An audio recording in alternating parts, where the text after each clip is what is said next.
Доброе утро. Ой, на часах 5 утра. Это была лучшая ночевка за 9 дней. Лучшая, наконец-то. Все, как я хотел. Тихо, никого. Ни звука. Ну, кроме комаров, конечно. Ой, сейчас у нас рассвет. Розовеет небо. Да, я уже думаю, наверное, таких не будет на Десне. Скоро опять суббота-воскресенье. Наедут люди. И, наверное, таких спокойных, хороших ночевок уже не будет. Но это была просто сказка. То есть я вчера вообще весь день ходил голый на улице. Вообще погода в Киеве, я вот звонил вчера, общался. И здесь тоже очень-очень душная. Значит, такая жаркая, душная.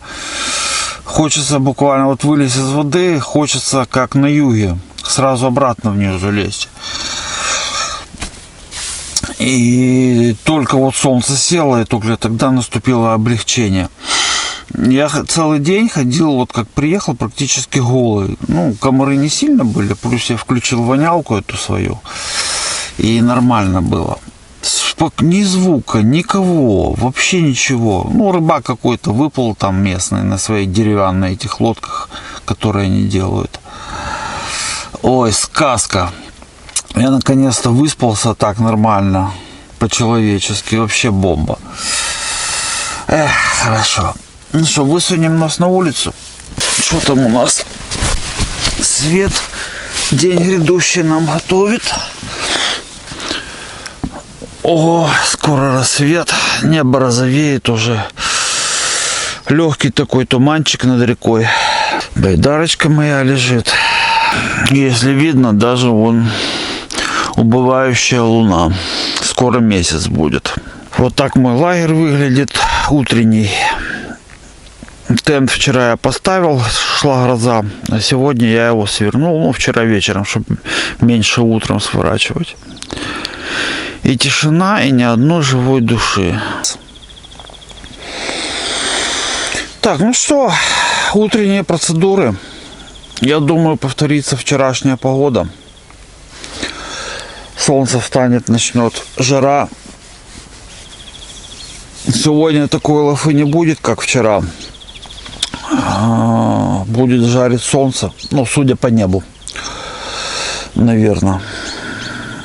Так что собираемся потихоньку, ребята, и двигаем дальше в наше путешествие от границы до столицы.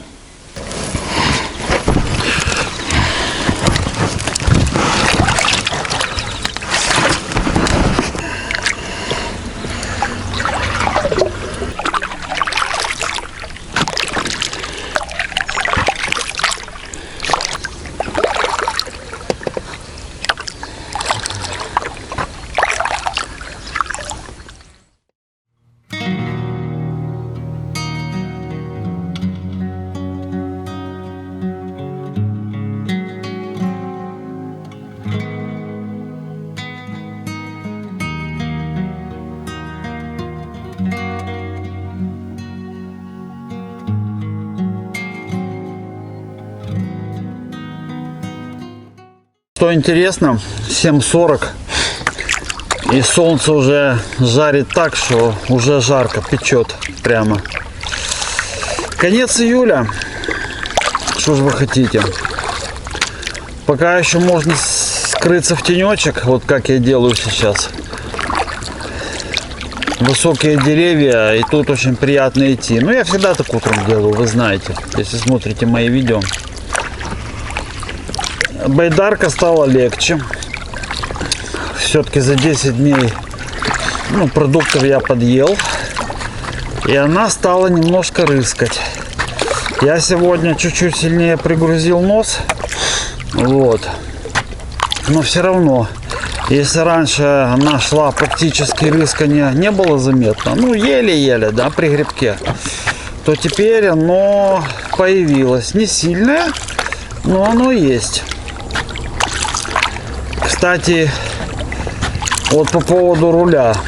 То есть, понятное дело, руль я с собой не взял. Ну, тут им управлять вообще нереально. И он тут не нужен. Но руль нужен тогда, когда, допустим, вы идете на пустой байдарке. Это может быть, например, тренировка какая-то, да? Или полупустой байдарки. Ну, там, какой-то переход. Вот тогда, чтобы байдарка не рыскала, руль очень даже хорошо помогает.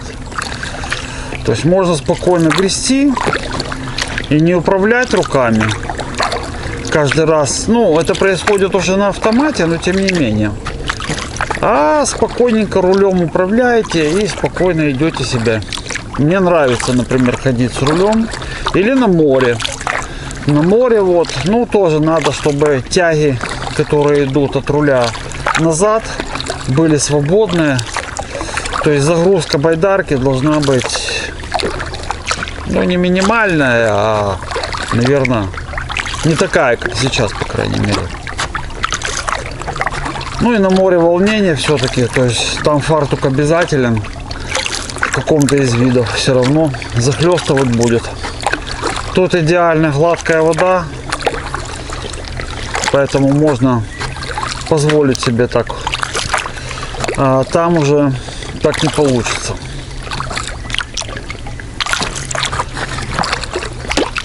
Рыбаки повылазили, но пока такие, без лодок, с берега ловят.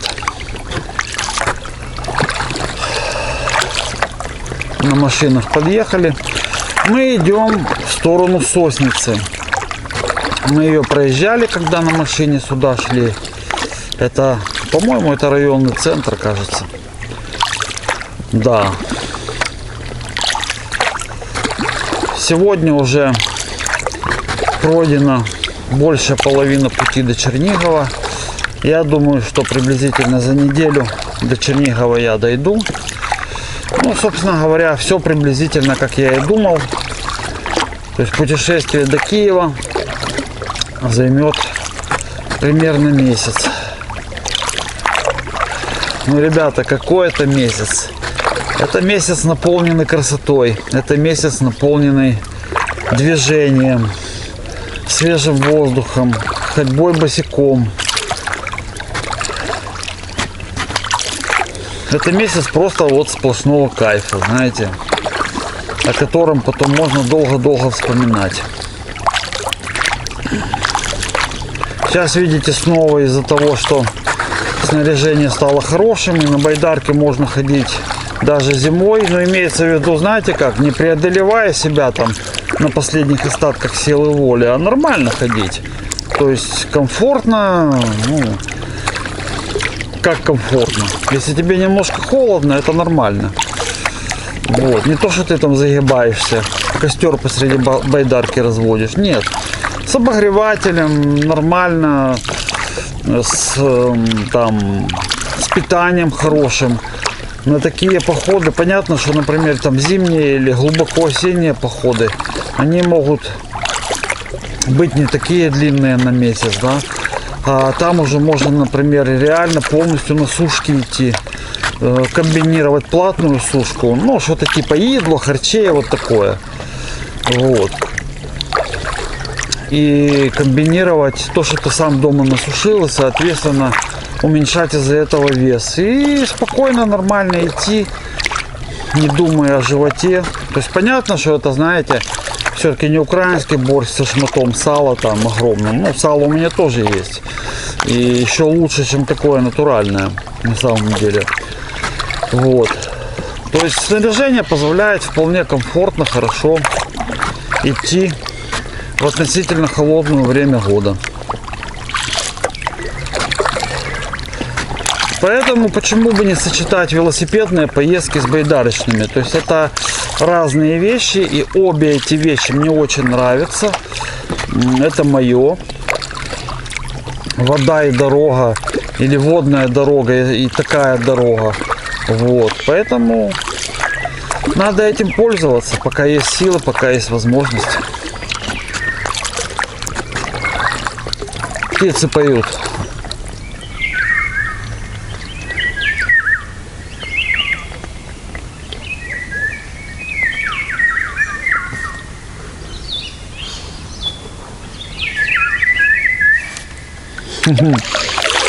Первый раз слышу, что вот такие птицы, ну, пели с того времени на Десне не было такого, а вот сейчас есть. И вот у меня этот поход, ребята, он, как бы, знаете, все-таки опыт не пропьешь, он у меня был, и туристический опыт, и так далее. Вот, то есть, да, конечно, естественно, какие-то ошибки я сделал, но они не критичные, я считаю, и на самом деле, ну, в данном походе таком, я бы сказал, тут экстрима никакого нет вообще. Никаких тебе порогов, никаких тебе обносов. Идеально гладкая вода, но максимум из трудностей это сильный ветер. То есть это красивый, созерцательный, маслательный поход. Там 6-8 часов в день ты гребешь, вот, качаешь мышцы, дышишь воздухом. Ну, на самом деле мне такие походы вот сейчас по воде и больше всего нравятся. Вот, то есть то, что я хотел. Спокойная, созерцательная и все такое прочее. Сочетается все: движение, работа, питание, очищается голова, приводятся в порядок мысли какие-то. Вот. Со стороны то, что, допустим, в Киеве казалось очевидным, сейчас мне уже кажется не таким очевидным, или наоборот, то, что казалось неочевидным, кажется очевидным. Вот. И повлияло ли то, что я пошел в поход, на мои какие-то дела? Нет, не повлияло абсолютно. Любые дела, ребята, их можно отодвинуть, если это не критично важно для там жизни, жилья, здоровья. Работа — это как мойка посуды, она была, есть и будет всегда. Ее никогда не переделаешь. Мы сейчас подходим к селу Спасскому, Спаске. Я посмотрел по Османду, по программе, увеличил это село. Значит, там есть недалеко от реки фельдшерский пункт. Это первый фельдшерский пункт по карте в селе возле реки, который я вижу. И есть магазин. Магазин визуально по карте чуть дальше, чем в Медине, куда мы с вами ходили, но тоже близко. Ну, честно говоря, мне ничего не надо. Я даже не знаю, мороженого там разве что купить. Такое, знаете, ну, не знаю, буду ли я туда заходить, останавливаться. Скорее всего, нет, но вот второй населенный пункт по ходу моему до Чернигова, где на карте все это отмечено, и плюс есть фельдшерский пункт, это Спасски. Так что имейте в виду. За селом Спасски слева показана протока. И вот я остановился, размять ноги, ну заодно, думаю, посмотрю, как тут, можно ли пройти. И вот видите, навалены 3 дерева поперек. Если тут еще по первому пройти как-то можно, ой, то там дальше, но уже надо прорубаться. Может быть, с левой стороны, если расчистить, и можно пройти, но сейчас этим заниматься я не готов. Вот.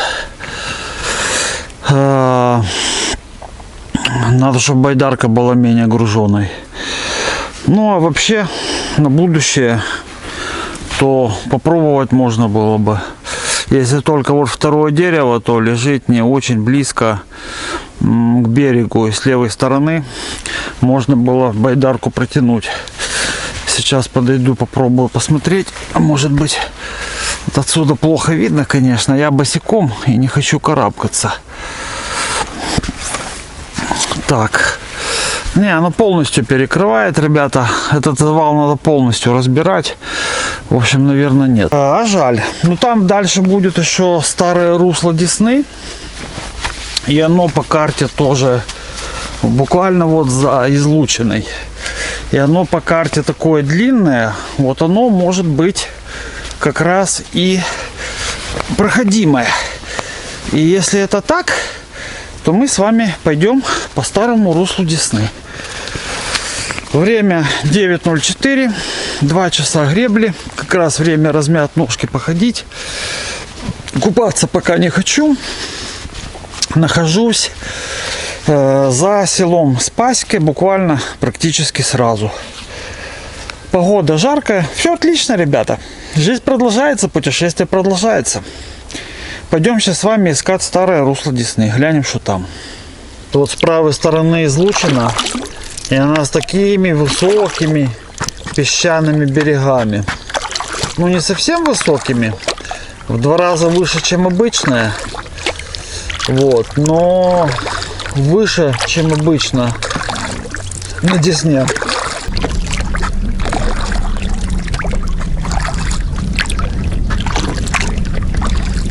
Вот эти вот горы начинаются за селом Спаське, если что. И дальше по карте с левой стороны тоже будут такие же горы. Ну, не горы, а высокие берега, давайте так скажем. Вот мы подходим к протоке, которая справа. Справа вот там выход на берег вырубленный, и жерди стоят много, но крыши нету. Вот. И что-то я смотрю, там поваленное дерево лежит поперек протоки. У меня такое впечатление, что их перекрывают специально. Собственно говоря, ребята, а где сама протока? А ее нету. То ли ее закрыли. Ну вот, она должна быть вот здесь по карте. По идее, вот здесь. Видите, а ее нифига нет. Странно. Уже 2-й раз такое. Облом Иваныч. Мы прошли уже все, что можно. Протоки нет. То ли ее перегородили специально, то ли она здесь черти когда была. Ну, в общем, Осмонд мне уже 2-й раз этот показывает неправильную информацию по карте. Так что, ну, идем дальше. Что ж, мне бы хотелось, знаете, по какой протоке пройти? По совсем узкой, чтобы только вот, допустим, я мог буквально метра 5-3, чтобы я мог только веслами загрести, вот чтобы кувшинки были. Вот такая мне протока почему-то представляется, знаете, в голове. И я вот подсознательно все хочу по такой протоке пройти. Но думал, может, вот старик, старое русло, но облом. Нету его уже. Вот такие дела. Есть протока, нет протоки. В сущности, какая разница? Мы идем вперед по красавице Десне, радуемся жизни, улыбаемся, качаем мышцу веслами. И впереди у нас следующее село, это Мале Устье. То есть до этого села там показаны много поворотов Десны, берега вот такие высокие, песчаные, и леса.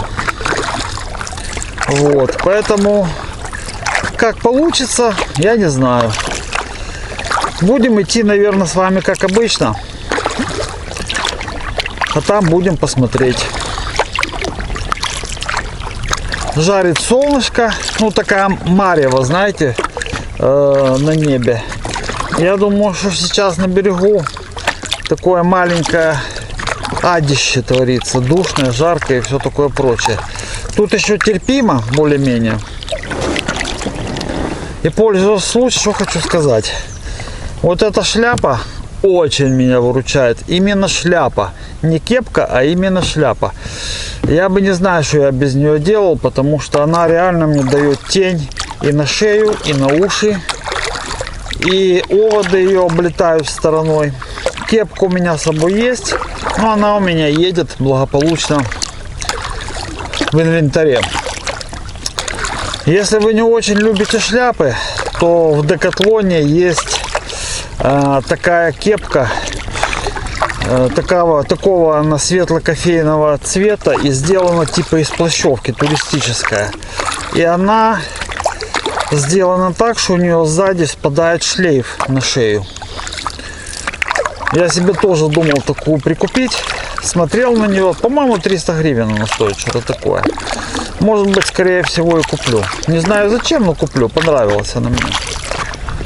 Вот. Все-таки, допустим, шляпа не всегда удобна. Ну, хотя как не всегда, не знаю.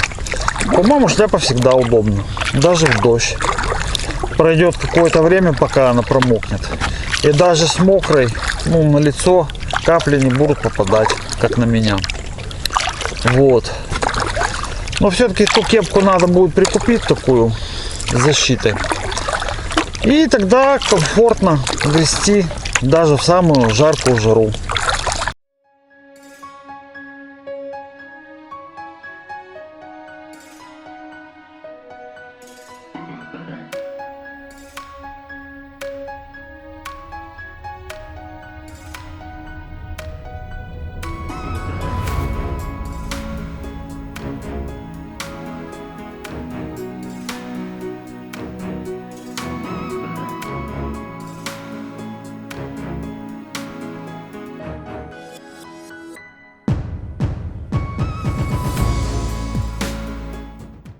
Добрый ранок.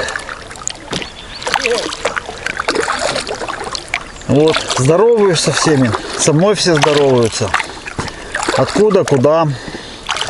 Все так, серьезно. Удивляются. Все-таки то, что я делаю, ну и до меня люди делали. Для стандартного человека это не очень обычно. Говорит, мотор надо. Говорю, не, у меня прямая передача. Сюда закидываешь и потом на коленвал передается. Даже два коленвала, левый и правый. Вот дерево такое упавшее лежит. GoPro, надеюсь, его сняла. Красивое. Да. Это я пытаюсь все в тенек выгрести, ребят. Пройтись. О, опять водопадик. Слева. Ну, ручеек такой течет. Там даже снимать нечего, честно говоря. Блин, ну протоки, конечно, зараза. Вот интересно. И там же уже давно-давно этой протоки нет. То есть земля слежавшаяся, все натоптанное. Там уже деревья растут. То есть почему на этом острове, где показано течение, показана протока, что она проходима, впадает. Вот. Ну, не верь глазам своим называется. Тенек, тенек, где-то тенек. Я вот думаю, что, ребята, покупаться бы где-то надо. Вот, ну, честно, хочется как-то в тень залезть, может чай попить спокойно. Неохота мне на солнце жариться. Чтоб такое найти с левой стороны, куда можно было бы причалить спокойно. Покупаться немножко, минут 20, ножки размять. То мы уже 3 часа с вами маслаем. Ну как, я маслаю, вы смотрите. Перчаточки мои, мое спасение. И все равно время от времени, видите, я вот так руку раскрываю, чтобы охлаждалась рука. Собственно говоря, откуда мозоли, ребята, на руке появляются? Это перегрев. То есть кожа перегревается, вздувается. Вот. Для того, чтобы ее охлаждать, надо просто время от времени, даже в перчатках, менять хват. Вот так погребли, потолкали. Потом вот так взяли, большие пальцы погребли. Вот. То есть давать коже отдохнуть. Ну и мне удобнее защищать основные руки перчатками. Вот сейчас хочу сказать, что перчатки выполняют еще двойную функцию. Они защищают руки от солнца тоже. Тоже немаловажно. Все хорошие места с песочком, ребята, с правой стороны. А слева что-то я ничего такого, там ведь тенечек не вижу. Мне по солнцу лазить неохота. Хочется в тень сейчас. Ну, сейчас что-то найдем.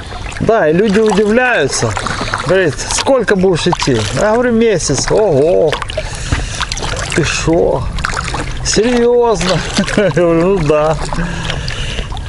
А для меня это нормально. Видите, все относительно. Для кого-то 3 дня в палатке это подвиг. Но для меня, если снаряжение хорошее, то и месяц можно жить. Мою Солева микро надо менять. Надо менять уже. Что-то она у меня... О, вижу место. По-моему. Сейчас ближе подойду. Что-то она у меня уставать начинает так уже.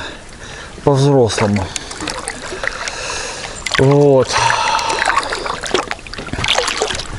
Конечно, я давно ее не проверял в такой серьезный дождь.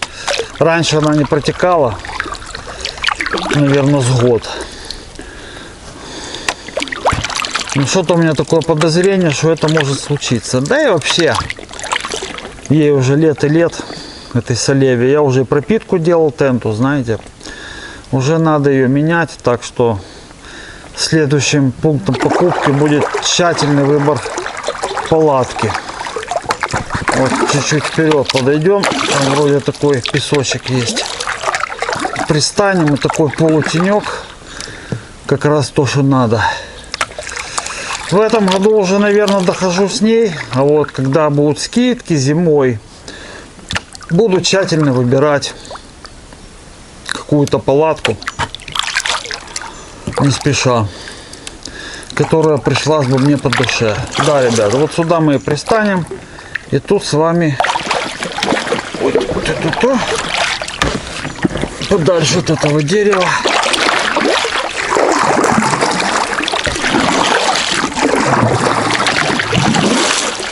О, приплыли. Лайфхак. Что нужно делать в жаркую погоду? Нужно купить байдарку, отправиться в путешествие по Десне, найти тенистое место и нырнуть в воду. Все просто.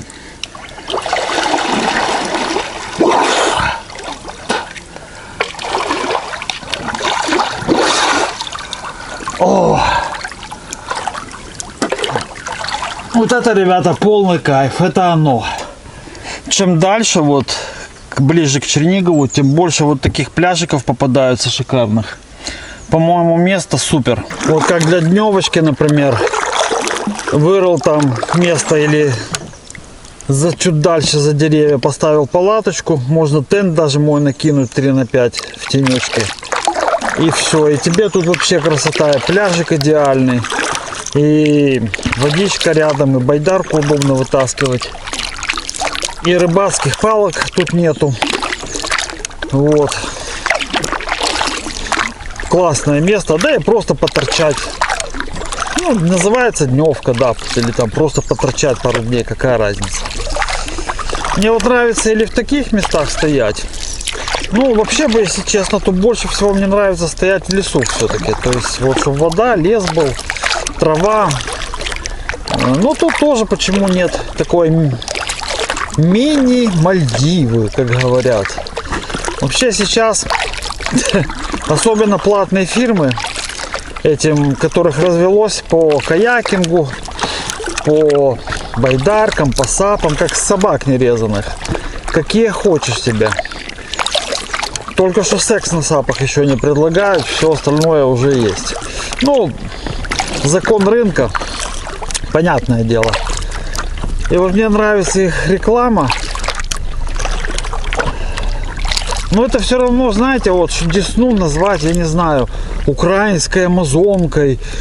Тут водятся огромные щуки, тут неописуемо чистая вода, тут там т.т.т. Ребята, это просто красивая река. Красивая, приятная, хорошая река. Точка. Точно так же.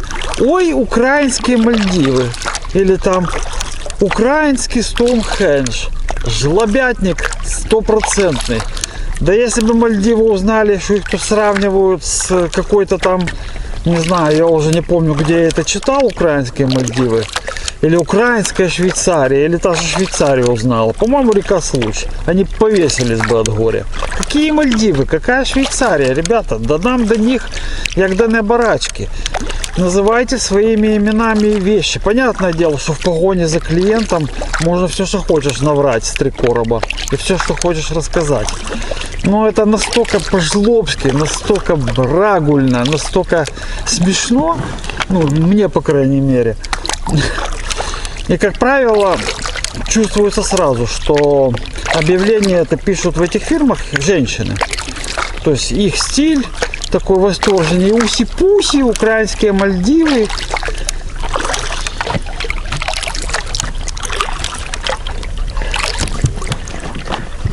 Какие там Мальдивы, ребята? До Мальдив нам не догнать, скажем так, вежливо. Просто какое-то красивое место.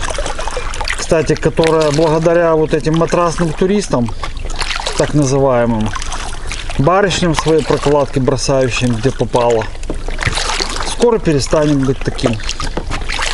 Ну, мужики тоже, давайте начнем с того, пивные бутылки, то есть все, вот, и так далее. Поэтому никаких тут ни Мальдив нет, ни Швейцарии тут нет. Какие-то места, безусловно, красивые есть, но называть их какими-то сравнительными именами с действительно красивыми чистыми вещами не стоит.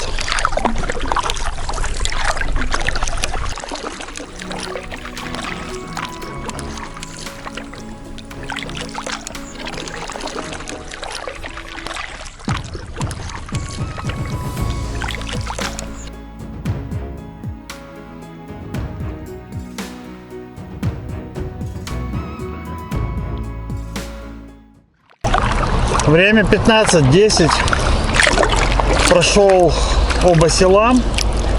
И вот следующий мост передо мной. Большой мост на 3 быках. И что интересно, после вот этих 2 сел идет где-то километр пляжная зона. Много машин, много отдыхающих. С левой стороны по курсу насыпаны такие гранитные валы, что ли, я так понимаю, чтобы река не размывала берег периодически. Место для переодевания даже есть. То есть вот так вот. Проходим между крайними правыми боками. Выходим на середину. И проходим мост. Ну вот мы позади моста. Вот я думаю, с какой стороны обходить. С правой или с левой? Лес идет с правой. Давайте-ка, ребята, пойдем направо. Этот островок песчаный. Ну, с левой стороны я вон вижу, люди стоят. Уже сейчас особо, наверное, выдрючиваться я не буду. Ну, более-менее подходящее место, да и ладно. Потому что пока догребешь, пока туда-сюда. Ну, кроме уж совсем плохого. Ну что, местечко, конечно, полное грязище. Ну, хоть как-то, видите, я сейчас затаскал, перекрыл типа дорогу. Сейчас поставлю палатку здесь. Ну, до утра как бы нормально. Ну, вообще, вот, можете полюбоваться. Сейчас это все буду убирать немножко. Единственное, что радует, что костер старый. Тут, видать, давно никого не было. Это, конечно, приятно. Будем надеяться, что никто не приедет. Раскладываем лагерь. По-моему, сейчас конкретно накроет. Ветер такой поднялся. И видите, какие тучи. И это все несет сюда. И справа. Вон. По-моему, справа уже поливает. Сейчас покажу реку. Река темная стала такая. Так что, может, еще успею что-то рассказать и показать лагерь. Я что мог, убрал, попрятал. Все это резко очень произошло. Порывы ветра такие. Успел покушать и попить чай. Время 19:50. Вчера в это время еще солнце было. А сейчас уже такое впечатление, что вечер, прям вечер. Вот, и гонит прямо с той стороны такой фронт конкретно, что ураган. Ну, я палаточку растянул, байдарку поставил вот так. Привязал ее резинками незаметно, чтобы унести нельзя было. Вот, значит, навалил, нашел тут сваленных деревьев, сверху навалил. Тут проезд перегородил. хотел убраться тут немножко и наткнулся на шприц, использованный наркоманский. И после этого, сейчас попробую микрофон прикрыть на всякий случай. После этого лез руками к мусору, резко что-то мне расхотелось.